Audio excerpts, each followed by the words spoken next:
श्रीगुरुभ्यो नमः। शंकरं शंकराचार्यं केशवपादरायणं सूत्रभाष्यकृतो वन्दे भगवन्तो पुनः पुनः। श्रुतिस्मृतिपुराणानाम् आलयं करुणालयं नमामि भगवत्पादशङ्करं लोकशङ्करम्। सत्यज्ञानसुखस्वरूपममलं क्षीरान्तिमध्ये योगारूढमतिप्रसन्नवदनं पौषासहस्रोज्ज्वलम् त्रिक्षं चक्रविनाकसाभयकरान् बिभ्राणमर्गच्छिविम् क्षत्रीभूतफणीन्द्रमिन्दुदवलं लक्ष्मीं नृसिंहं भजे। नारायणसमारम्भां व्यासशङ्करमध्यमाम् अस्मदाचार्यपर्यन्तां वन्दे गुरुपरम्पराम्। यो नमः। हरिः ओम्। బంగారేశ్వరి గారు అరవకుండా ఉంటుంది.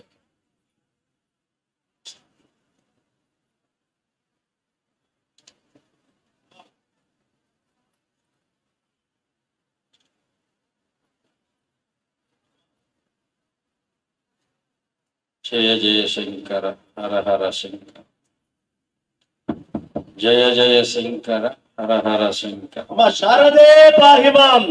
రెండు చేతులు పైకెత్తి ఒకసారి గట్టిగా చెప్పండి. శారదే పాహిమాం, శారదే పాహిమాం, శారదే పాహిమాం, శంకర రక్షమాం. అమ్మ ఒక్క పావు గంట జగద్గురువులు మనకు ఒక సందేశం ఇవ్వబోతున్నారు. ధర్మం ఏమిటి అంటే, యతులు ఒకసారి వచ్చి అనుగ్రహిస్తున్నప్పుడు ఇంత సౌందర్య లహరి మన కోసం పెనుగులాడినటువంటి శంకరుల సందేశం ఏదో అదే యతులు మనకిచ్చేది. కాబట్టి ఆ యతుల ఆశీస్సులని నిశ్శబ్దముగా ఒక పావు గంట సేపు కూర్చొని మనమందరం శ్రద్ధగా విందాము. తర్వాత మీ అందరికీ భోజనాలు ఏర్పాట్లున్నాయి. అందరూ ప్రశాంతంగా ప్రసాదము అన్ని మీకు అందించడం సంసిద్ధం చేస్తారు. కార్యకర్తలు అన్ని సిద్ధం చేస్తున్నారు. ఎక్కడ వాళ్ళు అక్కడ ఒక పావు గంట కూర్చోండి అమ్మ, ఒక పావు గంట.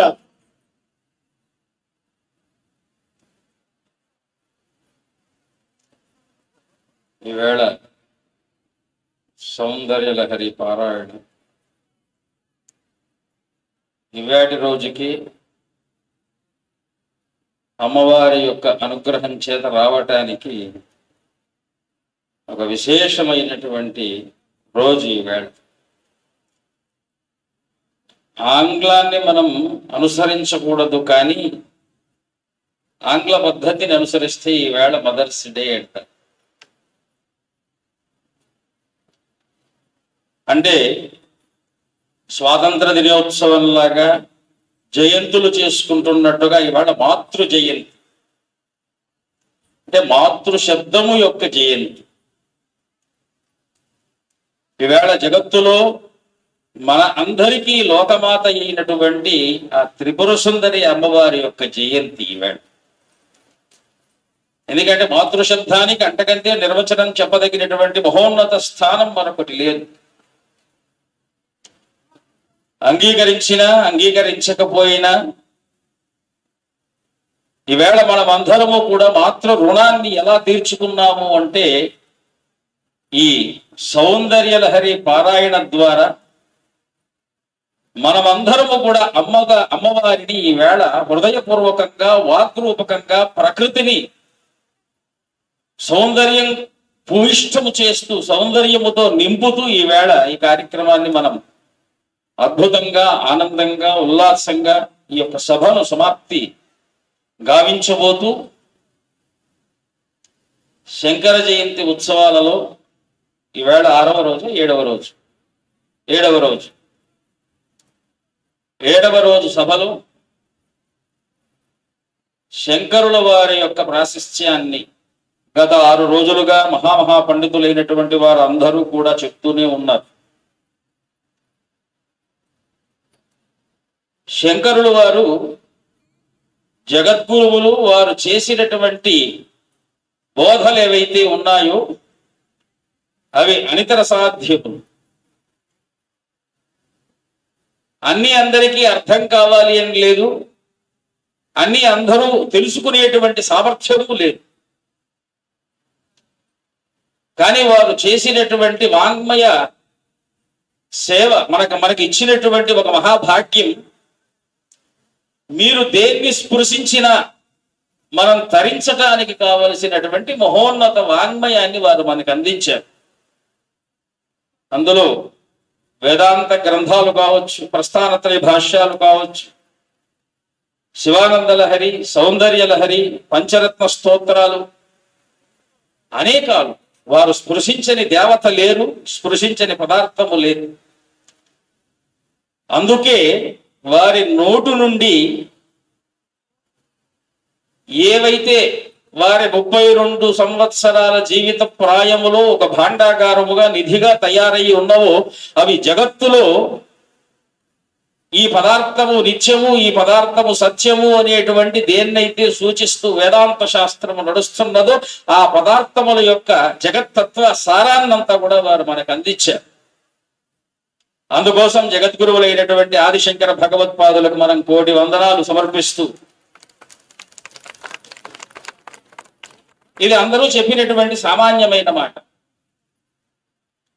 ఇంకా రేపు ఎల్లుండి కూడా మనం భగవత్పాదుల యొక్క కీర్తిని ఇంకా స్మరించుకోబోతున్నాం. పండితులు, ప్రవచనకారులు వారి యొక్క అద్భుతమైనటువంటి మధుర మహోన్నతమైనటువంటి వాక్యాలతో మనం ఇంకా శంకరుల వైభవాన్ని వినబోతున్నాం.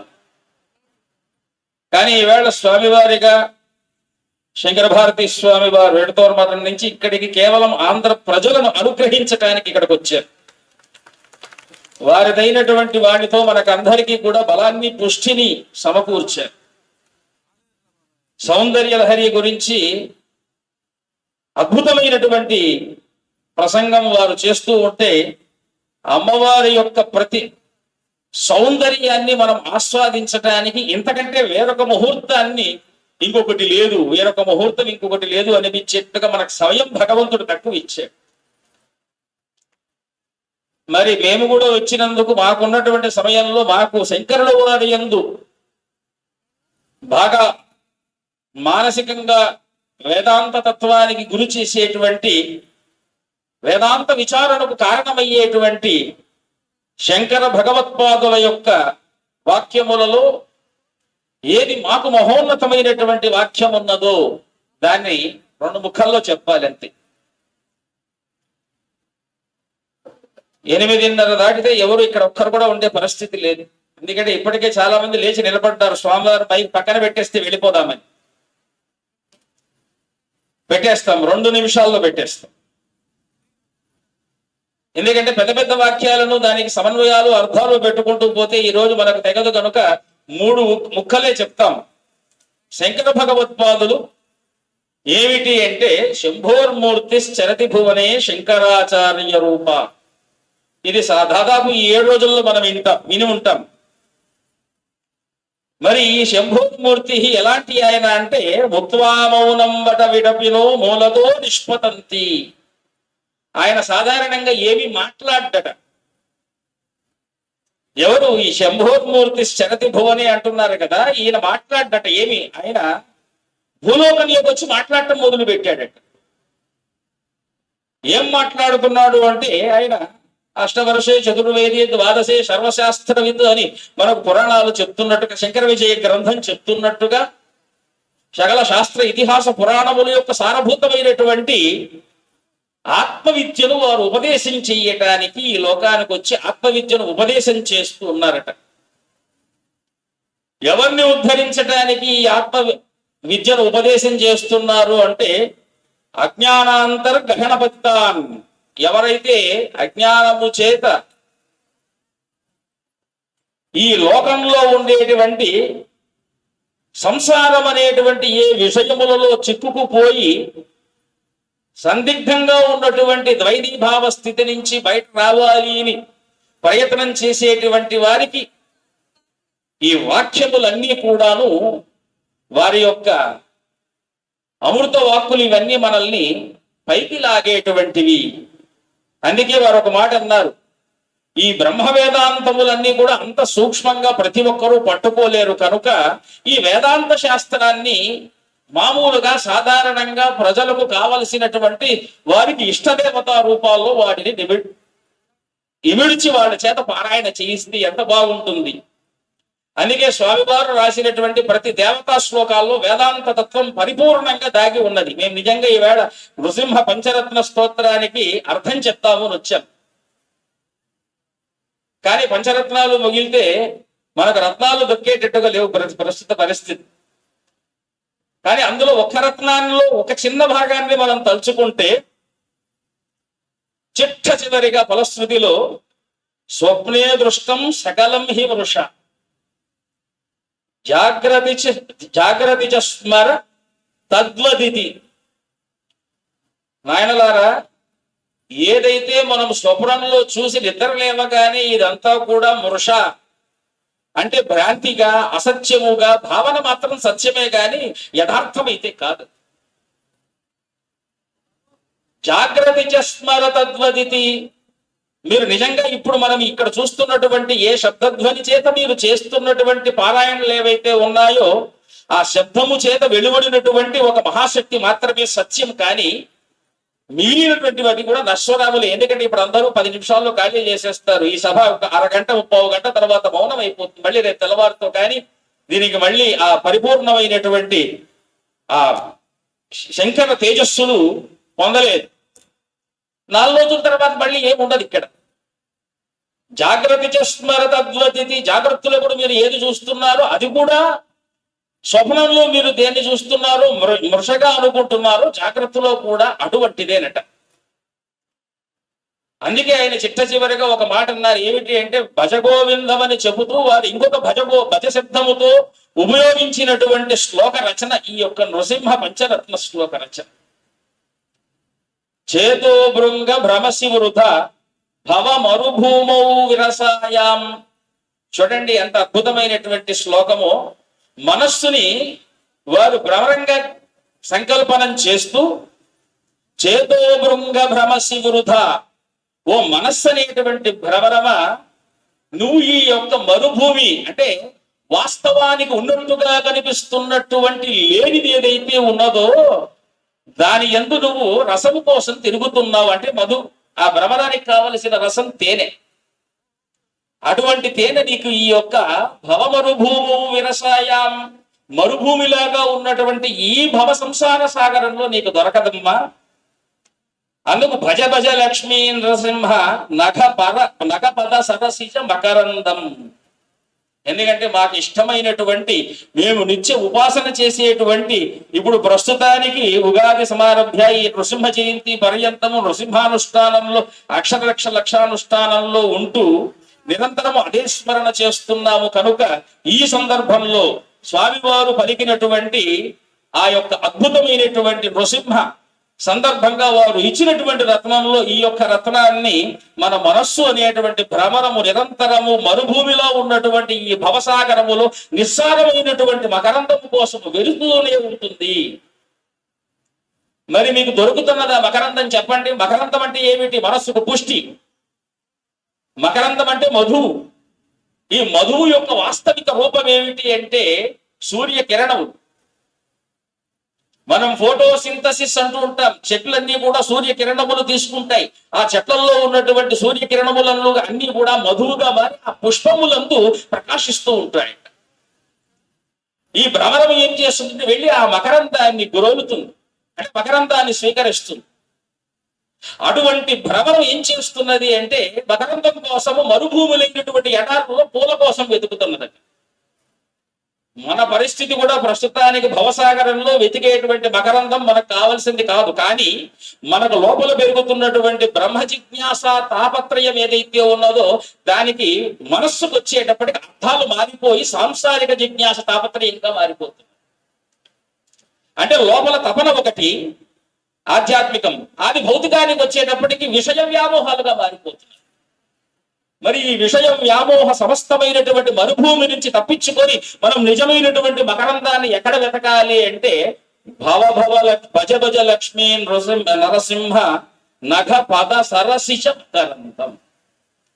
ఆ పాదాలనేటువంటి పద్మాలలో ఉంది చూశారా, అందరినీ పాపరహితులుగా చేసేటువంటి, అందరినీ కూడా మకరంద భూయిష్ఠులుగా, అంటే మీకు కావలసినటువంటి జ్ఞాన సంపదనిచ్చేటువంటి, మీరు దేన్ని నిజంగా ఆస్వాదించాలనుకుంటున్నారో అటువంటి ఆస్వాదనను ఇచ్చేటువంటి తవహితమేకం వాక్యం వక్ష్యే, నేను చెప్తున్నాను అంటున్నాడు ఆయన. మీ కొరకు మీకు హితము చేసేటువంటి శృణు సుఖకామో యది సతతం. ఓ సుఖకాములైనటువంటి వారు, మనకు కావలసింది సుఖమేనండి. లోపల హృదయం చెప్తున్నటువంటిది కూడా సుఖం కావాలి. అంటే ఆనందానికి సుఖానికి చిన్న వ్యత్యాసం ఉన్నా మనసు దగ్గరకు వచ్చేటప్పటికి అది సుఖంగా జిజ్ఞాస కోరుతూ ఉంటుంది.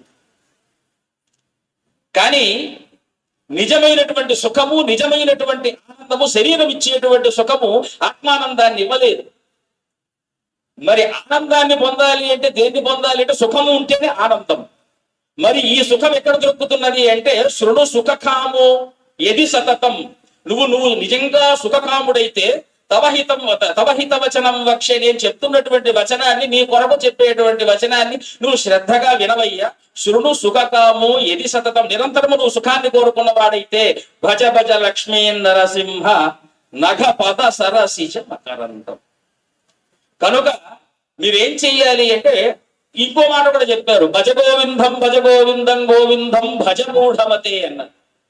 అంటే వారికి ఎవరెవరు ఏ ఏ రుచుల్లో ఉంటారో తెలియదు నాయనలారా. మీరు పుట్టినటువంటి వాడు కొంతమంది హనుమంతునికి ఇష్టపడతారు, కొంతమంది గణపతిని ఇష్టపడతారు, కొంతమంది అమ్మవారిని ఇష్టపడతారు, కొంతమంది వారి వారి ఇష్టానురూపంగా దేవతల్ని ఆశ్రయిస్తూ ఉంటారు. యో యథావాం ప్రపద్యంతే అని కృష్ణలో గీతా శాస్త్రంలో కృష్ణ పరమాత్మ చెప్పినట్టుగా ఎవరు ఏ విధానంగా ఏ దేవతలు ఆరాధిస్తారో చిట్ట చివరికి కూడా సర్వదేవ నమస్కార కేశవ ప్రతిగచ్చతి అన్నట్టుగా ఈ యొక్క నృసింహ వాక్యాన్ని అష్టోత్తరంలో కూడా శంకర భగవత్పాదులకి శ్రీ నృసింహ భక్తాయ నమః. నిజానికి వారు అవతరించినటువంటి దక్షిణామూర్తి స్వరూపం అయితే వారు హృదయంలో ఉన్నటువంటి భక్తి రసం ఎవరయ్యా అంటే శ్రీ నృసింహస్వామి వారు. ఆయన లోపల ఆ నరసింహ, ఎందుకంటే వారి జీవిత చరిత్రను మనం చూస్తూ ఉంటే శంకర భగవత్పాదుల చరిత్ర నుంచి తెలుసుకోవలసింది ఒకటే, ఎవరు తిట్టినా, ఎవరు ఏమి అవహేళన చేసినా, ఎవరు అవమానించినా, ఎవరు ఎన్ని రకాలుగా ప్రకృతిలో మనల్ని బాధ పెట్టడానికి వచ్చినా వారికి కావలసింది నువ్వు ఇవ్వవలసిందే. అందుకే కాపాలికుడు వచ్చిన ఆయన, నీ వల్ల మా యొక్క జాతి అంతరించిపోయేటట్టుకుంది, మా యొక్క కాపాలికం అనేటువంటి మతమే అంతరించిపోతుంది, మేము నిన్ను బలి ఇచ్చేస్తాము రమ్మని చెప్తే, ఇప్పుడు మా వాళ్ళు ఉన్నారు చూస్తే నిన్ను బతకనివ్వరు, రాత్రికి వస్తాను పొమ్మని చెప్పాడట. నిజమైన జగద్గురువులంటే ఎవరో అంటే ప్రాణాన్ని కూడా ఎదుటి వారి ఇష్టత కొరకు అర్పణ చేసేటువంటి వారు నిజమైనటువంటి. ఇక వారిని రక్షించుకునేటువంటి బాధ్యత ఎవరిది అంటే ఈ యొక్క సద్గురువు యొక్క రచనలతో ఇంకా లోకం ఉద్ధరింపబడాలి అనేటువంటి ఉద్దేశ్యంతో సాక్షాత్తు శ్రీ నరసింహ పరమాత్మయే పద్మపాదుడి యొక్క బుద్ధినందు ప్రచోదనుడే, ఆయన యొక్క ప్రచోదన శక్తి చేత గురువు గారికి ఏదో ఆపద వాటిల్లుతున్నదనేటువంటి విషయాన్ని పసిగట్టి వెళ్ళి నృసింహారాధన భక్తి చేత ఆ యొక్క కాపాలికలను అంతమనర్చి మరల కూడా తన గురువుని తను సంపాదించుకున్నాడు. అంటే భారతదేశంలో శిష్యుడి యొక్క ఘనత చూడండి. గురు శిష్యుల యొక్క సంబంధం ఎలా ఉంది అంటే శిష్యాచార్యుల యొక్క సంబంధము పితృపుత్ర తథైవచ అని. తండ్రి కొడుకుల సంబంధం ఎలా ఉంటుందో శిష్యాచార్య సంబంధం అలాగనే ఉంటుందట. వీళ్ళిద్దరికి అంటే పెద్ద తేడా ఏం లేదు. అందుకే భారతాన్ని మనం పరిశీలించినట్టయితే అశ్వత్థామ గొప్పవాడా అర్జునుడు గొప్పవాడా అంటే అశ్వత్థామలోనైనా కొద్దిగా లోపగుణములు ఇంకా ఏవో కొన్ని ప్రకృతికి సహకరించినటువంటి విరుద్ధ ప్రకృతులు ఆయనలో ఉన్నాయి కనుక ఎటువంటి విరుద్ధ ప్రకృతి లేనటువంటి వాడు, నిరంతర గురుపాద పద్మారాధన చేసేటువంటి వాడు, గురువుల యందు నిష్కామంగా ఉండేటువంటి వాడు, సకల జనుల యందు సమభావంతో ఉండేటువంటి వాడు ఆ అర్జునుడిని చూసి అత్యంత మోహితుడై సకల శ్రేష్ఠ ధనుర్ధారిగా నీకు విద్యను అభ్యసింపజేస్తానని వాగ్దానం చేశాడు, కానీ కొడుకు చేయలే. ఇది భారతం. మనం భారతీయులం. నిస్వార్థంగా నిష్పకామ కర్మతో మనం ఈ రోజు ఈ వేదిక నందు చేస్తున్నటువంటి పారాయణ, ఈ ఒక్క పారాయణ వైదికులుగా చేసేటువంటి యాగ యజ్ఞాది క్రతువులు ఏవైతే ఉన్నాయో ఇది ఒక్కటి మాత్రమే లోక రక్షణ, లోక హితము చేయగలదు తప్ప వేరొకవి ఏవీ చెయ్యలేవు. ఇది మన సంస్కృత, మన సనాతన ధర్మమైనటువంటి భారతీయ సంప్రదాయమునందు మన సంస్కారములందు పెద్దలిచ్చినటువంటి మహోత్కృష్ట సంపదనందు అపారమైనటువంటి విశ్వాసంతో ఈ సభలో జగద్గురువుల యొక్క వాణిగా శృంగేరి జగద్గురువుల వారు అక్కడ నుండి ఇక్కడి ఈ యొక్క కార్యక్రమాన్ని సకల దేశ క్షేమార్థం నడిపిస్తున్నటువంటి వారు ప్రతిరోజు ఒక యతీశ్వరులు ఇక్కడికి వచ్చి ఈ యొక్క సభను పూర్తి చేస్తున్నటువంటి వారు. ఇందాక స్వామి వారు చెప్తూ వచ్చారు గురుశబ్దానికి నిర్వచనం ఏమిటి అని. నిర్వచనం ఏమిటి అంటే పూర్ణత్వమే నిర్వచనం. ఈ యొక్క సభ తెల్లవారు నుండి రాత్రి వరకు పరిపూర్ణమైనటువంటి అనేక వైదిక ఆగమ శృతి ఇతిహాస పురాణాలు చూడండి. ఈ యొక్క వేదికను చూస్తే ఒక పక్క శృతి స్మృతి పురాణాల ఆలయం కరుణాలయం అన్నట్టుగా శంకర భగవత్పాదులకు చెప్పినట్టుగా శ్రౌత పండితులు ఆగమ పండితులు శాస్త్ర పండితులు పురాణ పండితులు సాక్షాత్తు వీళ్ళందరూ ఇక్కడ ఉండి ఈ సభను పరిపూర్ణమైనటువంటి విధానంలో నడుపుతూ ఒక్క ఎదురు అక్కడ అడుగు పెట్టి ఈ సమస్తాన్ని కూడా పరిపూర్ణము చేస్తూ లోకానికి మరల కూడా చైతన్యాన్ని వారు ప్రవృత్తి చేసేటువంటి విధానంగా ఈ సభ నడుస్తూ 7వ రోజుకు ఇక ఆపై ఇంకొక 3 రోజులు గడుస్తూ 11 రోజుల 14 రోజుల పాటు 12 రోజుల పాటు ద్వాదశ రాత్రి దీక్షగా సాగుతున్నటువంటి ఈ సభ ప్రతి ఒక్కరూ కూడా ఈ రోజు కేవలం పారాయణలు ఉన్నాయి కనుక మీరందరూ వచ్చి ఇక ముక్తకంఠంతో పారాయణం చేశాను మా పని అయిపోయింది కాదు.